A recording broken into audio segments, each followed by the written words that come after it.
Acteur, c'est pas facile comme métier, alors c'est sûr, pour le 1% qu'on voit dans tous les films, ça va, mais pour ceux qui essaient de monter les échelons, on doit souvent passer par la case figuration pour se faire un nom. Vous savez, la figuration, c'est ces gens au fond du cadre qu'on ne voit jamais, alors pour se faire remarquer, certains n'hésitent pas à en faire des caisses, d'autres craquent complètement sous la pression de la caméra. Voilà les 8 figurants qui, pour une raison ou une autre, sont passés complètement à côté de la plaque. Numéro 1, ce type qui a voulu donner de la profondeur à son rôle. Question, si votre but c'est de percer dans le cinoche et qu'on vous donne qu'une seconde pour briller derrière Hulk Hogan, vous faites quoi? Hein? Vous faites quoi?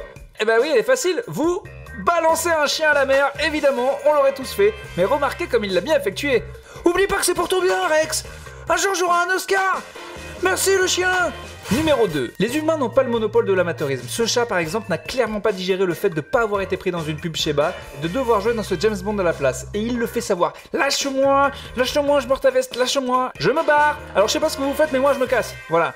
Numéro 3. Ce Stormtrooper qui ne fait plus peur à personne. Vous le connaissez sûrement, c'est la star des figurants nuls, leur maître à tous. En une seconde, il a réussi à faire passer les soldats les plus craints de la galaxie pour des énormes blaireaux. Mais il manque quelque chose, non? Batoche, rajoute-moi un petit laugh track. Voilà, c'est un peu mieux que ça. Et dans la série Stormy est un con, aujourd'hui, Stormy essaie de défendre Vampire. Numéro 4, ce supporter qui en fait des caisses. Allez-y, regardez bien dans l'actrice, vous verrez qu'il y a un supporter qui n'a jamais dû faire de match de boxe de sa vie, qui en fait vraiment des tonnes. Vous l'avez? Oui, c'est lui. Ouais, j'adore la boxe. Personnellement, j'ai hyper la patate. Vive les uppercuts. Serre-moi la main, copain. Numéro 5.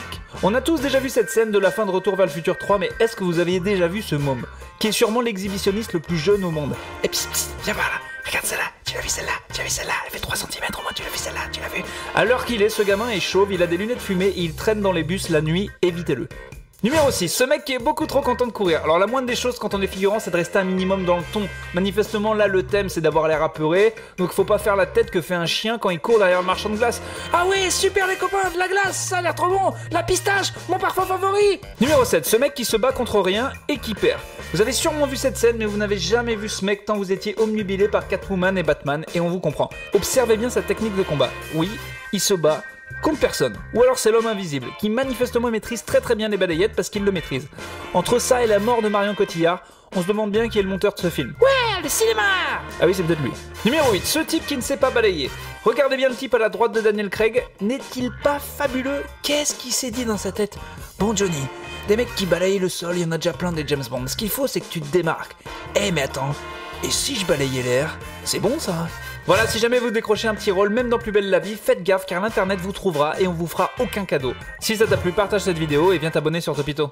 Eh, ça rime ça. Si ça t'a plu, partage cette vidéo, viens t'abonner sur Topito.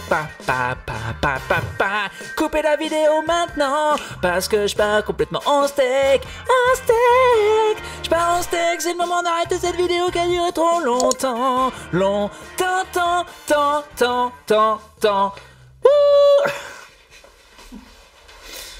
C'est long, c'est bon, on a tout? Ouais, je crois que c'est bon, ouais.